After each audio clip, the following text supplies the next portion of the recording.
नमो वरिहन्ताणं नमो सिद्धाणं नमो आयुरीयाणं नमो वज्रायाणं नमो सर्वसाहुनं। जो एक शुद्ध विकार वर्जित अचल परम पदार्थ है, जो एक ज्ञायक भाव निर्मल, जिसके दर्शवा जानने का ओ नमन उस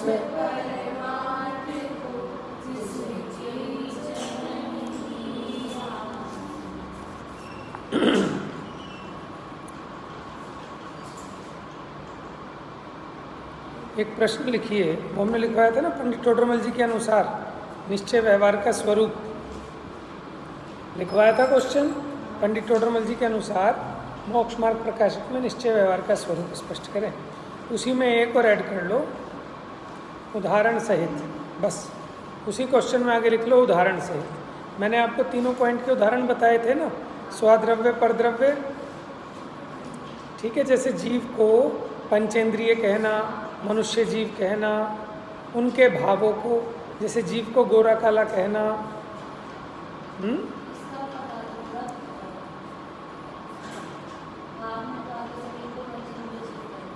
हाँ, भाव अपेक्षा नहीं। स्वाद्रव्य परद्रव्य में जैसे जीव को मनुष्य जीव, नारकी जीव कहना, पंचेंद्रिय जीव कहना।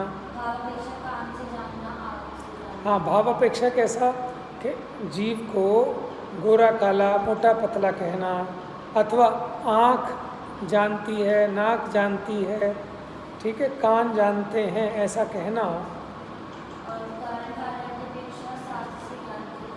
शास्त्र से ज्ञान होता है, चश्मे से देखता हूँ, ठीक है। तीनों पॉइंट समझ में आ गए भाई साहब? प्रश्न जरूर आएगा, ये ब्रैकेट में लिख लो उदाहरण सहित।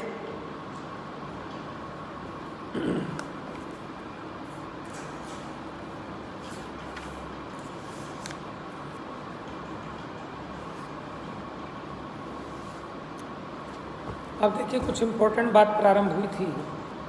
अब देखिए, एक बात आपको ये समझनी है कि कोई भी कथन निश्चय नय का है कि व्यवहार नय का, ये आप किस तरह उसको, आपके अभिप्राय पे डिपेंड करता है। अभिप्राय की परिभाषा बताई थी ना, पीछे आई थी ना, कि एक को मुख्य करना वो अभिप्राय है। ये आपके अभिप्राय पे डिपेंड करता है, खाली कथन से नहीं। जैसे देखो,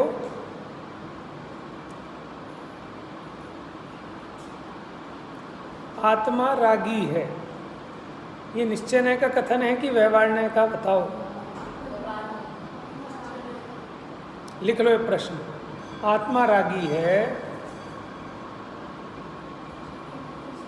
यह कथन निश्चय नय का होगा कि व्यवहार नय का?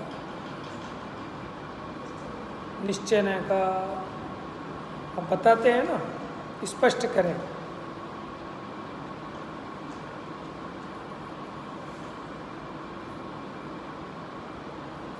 उत्तर में जरूर लिखेंगे। कोई भी कथन, समझ लेना जरा एक मिनट, निश्चय नय का है कि व्यवहार नय का, वो अभिप्राय पर डिपेंड करता है, ज्ञाता के या वक्ता के अभिप्राय पर निर्भर करता है। अब आप इसमें क्या देख रहे हैं? जब आपने कहा, क्या लिखा था मैंने, आत्मा रागी है, तो अगर हम इसमें सुनना जरा ध्यान से, अब अगर हम इस कथन को कहकर आत्मा रागी है ऐसा कहकर हम ये निषेध करना चाह रहे हैं कि आत्मा कर्म का कर्ता नहीं है, आत्मा शरीर नहीं है, आत्मा पंचेंद्रिय नहीं है, अगर इसका निषेध करना चाह रहे हैं तो निषेध करने वाला क्या होता है? निश्चय नय कि व्यवहार नय?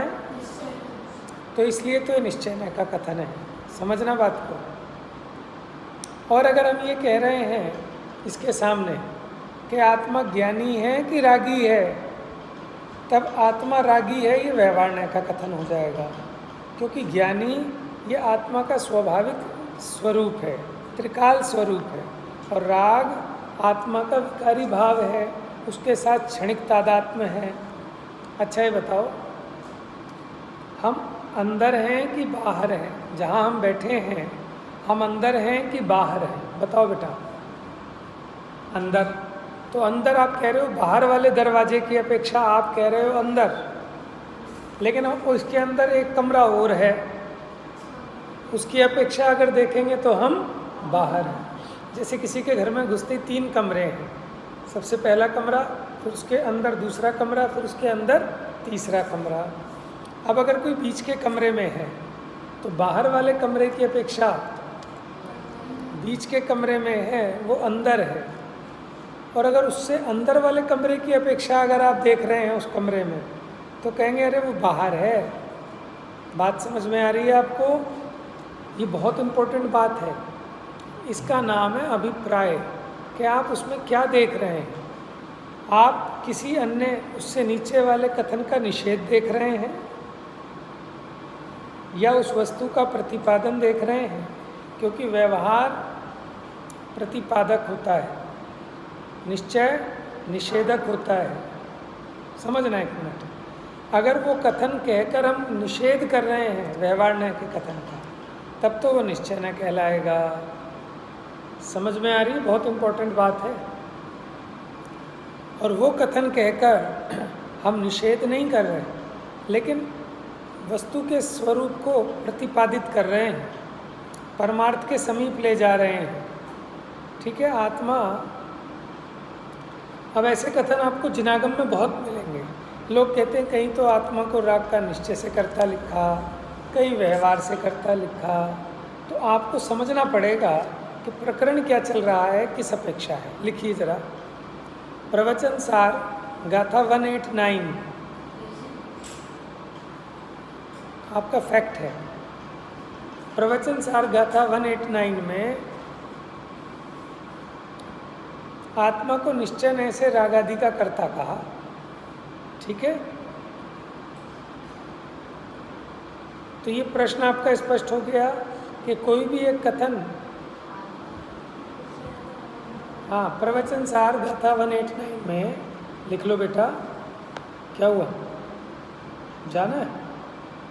बताओ, छोड़ के आओ 1 मिनट में। प्रवचन सार गाथा 189 में आत्मा को राग आदि का कर्ता निश्चय न से कहा है। ठीक है?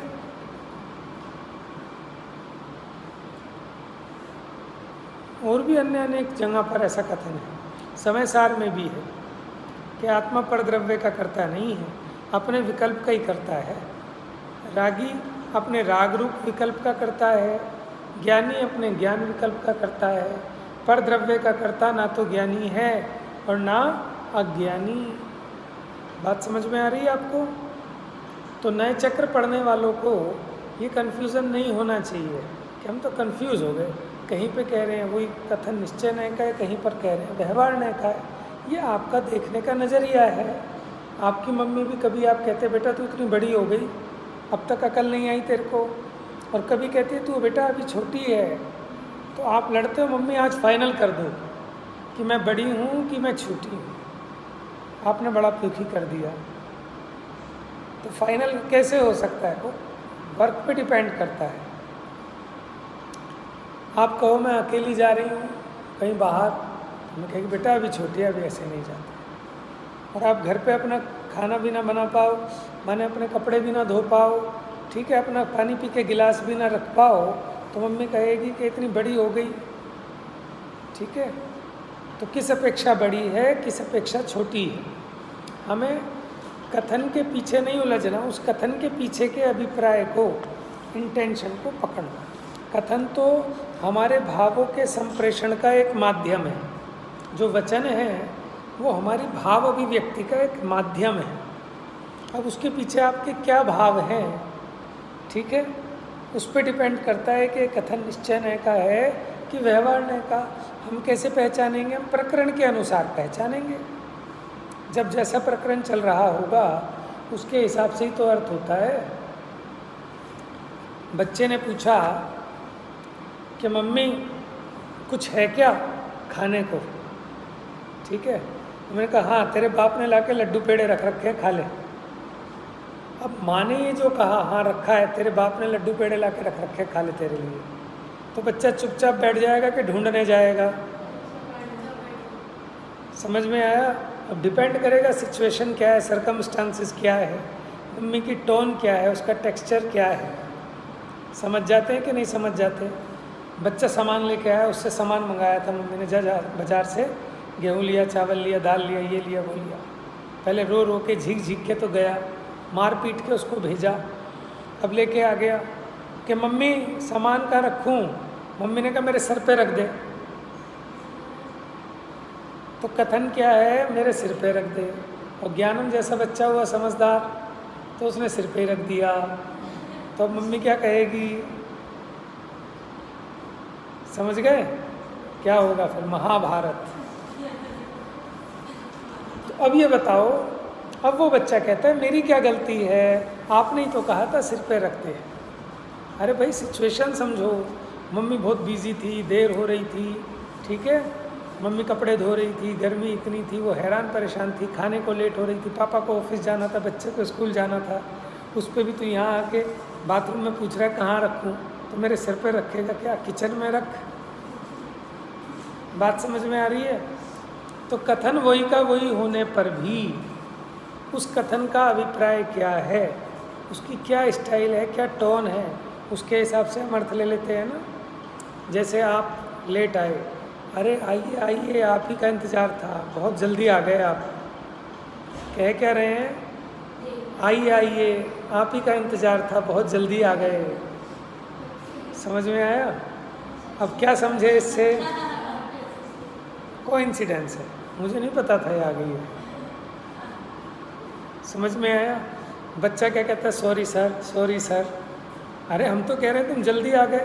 तो बच्चा ये थोड़ी कहता है सॉरी सर, थोड़ी लेट आता हूँ फिर। क्यों? कैसे समझे? माने कथन एक, उसके पीछे अभिप्राय अनेक। लिखो, कथन एक, अभिप्राय अनेक। कुछ उदाहरण भी दे सकते हैं आप, इस पर थोड़ा लिख लेना बेटा, बहुत इम्पोर्टेंट बात है।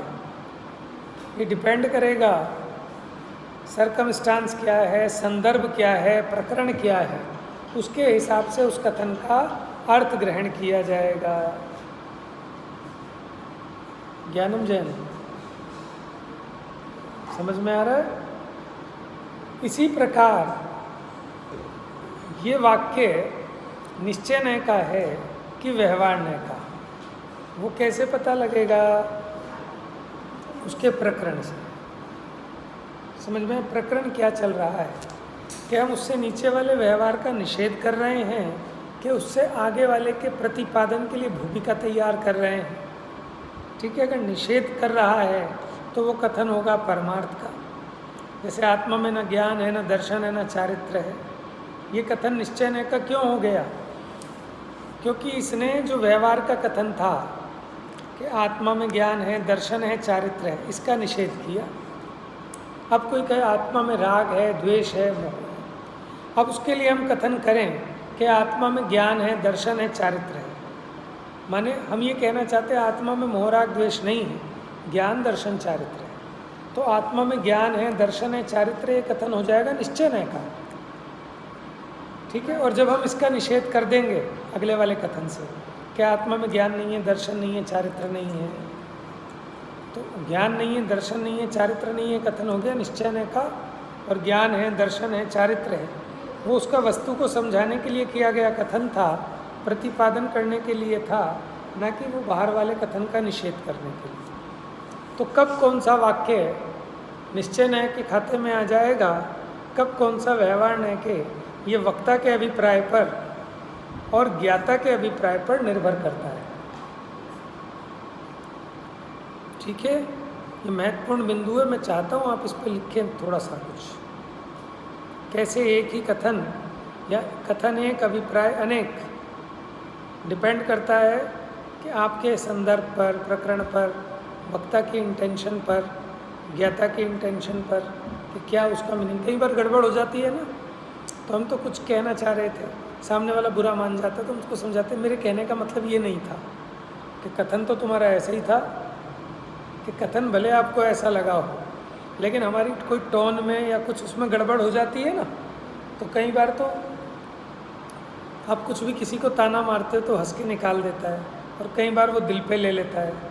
तो डिपेंड करता है कि आपके उसके साथ कैसे रिलेशन है, सिचुएशन क्या है, उसके हिसाब से लोग उसका अर्थ निकालते हैं। जैसे शादी ब्याह में रिश्तेदार आने हों, रिश्तेदार लेट आए हों, तो कहते भाभी जी आप तो बहुत अच्छी हो, आप हमेशा टाइम पे आ जाती हो। ठीक है, अब वो बुरा मान जाए, डिपेंड करता है ना कि वाकई में लेट हो गए और फिर आपने कथन कहा, तो आपको उस संदर्भ से ही उसका अर्थ ग्रहण करना हो। अब ये प्रकरण यहाँ आया, देखिए ये इतनी सारी भूमिका ये इस बात को समझने के लिए थी। क्या था बेटा पेज नंबर?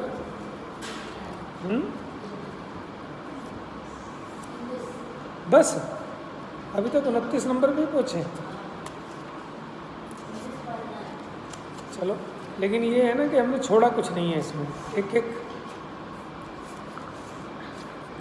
देखिए। अब इसलिए प्रकरण बड़ा इम्पोर्टेंट है, क्योंकि ये चीज़ें ना वैसे इतनी जल्दी समझ में नहीं आएंगी। आप ये तो समझ लोगे याद करने की चीज़ें, लेकिन इसमें इम्पोर्टेंट है भाव भासना, कि हम उसमें कुशल और निपुण कैसे बने नयों के प्रयोग को समझने में। पहले तो हम समझना सीख जाएं जिनवाणी का अर्थ, तभी सही अर्थ ग्रहण कर पाएंगे। अब देखिए यही था ना, व्यवहार की दृष्टि संयोग पर है और निश्चय की दृष्टि असंयोगी तत्व पर। फिर आगे पेज नंबर 29 पर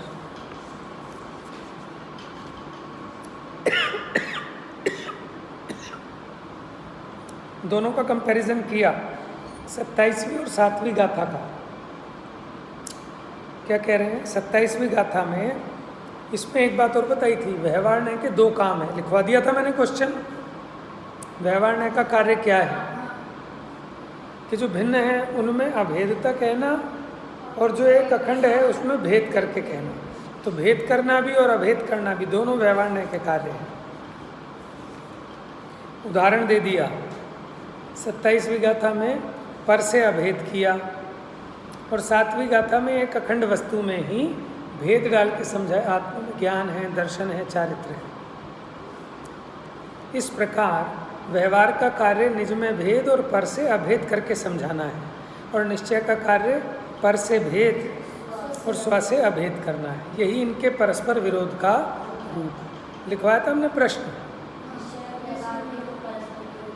निश्चय और व्यवहार के परस्पर विरोध का स्वरूप क्या है? अब ऐसे ही कर्ता कर्म संबंध में भी लगा लेना, बता रहे हैं। जहाँ एक हो व्यवहार न्याय से निमित्त आदि की अपेक्षा एक द्रव्य को दूसरे द्रव्य का कर्ता कहा जाता है। ठीक है, सब तरह से लगा के बता रहे हैं, कर्ता की तरफ से भी। निमित्त की अपेक्षा एक द्रव्य को दूसरे द्रव्य का कर्ता कहते हैं ना व्यवहार न्याय से, और निश्चय न्याय से मैं ही मेरा कर्ता धर्ता। लेकिन आपने एक अखंड आत्मा में भेद डाला, किसका? कर्ता कर्म करण संप्रदान का, कि मैं मेरे को, मेरे से, मेरे लिए, मेरे आधार से, मुझ में, मैं स्वयं करता हूँ। तो आपने जो भेद डाले, ये व्यवहार न्याय का कथन हो सकता है। बात समझ में आ रही है? लिखिए, मैं ही मेरा कर्ता धर्ता, मैं ही मेरा कर्ता धर्ता। यह कथन निश्चय न्याय का है कि व्यवहार न्याय का? इसको स्पष्ट करें। मन इसमें दोनों अपेक्षाएं आपसे वांछित हैं।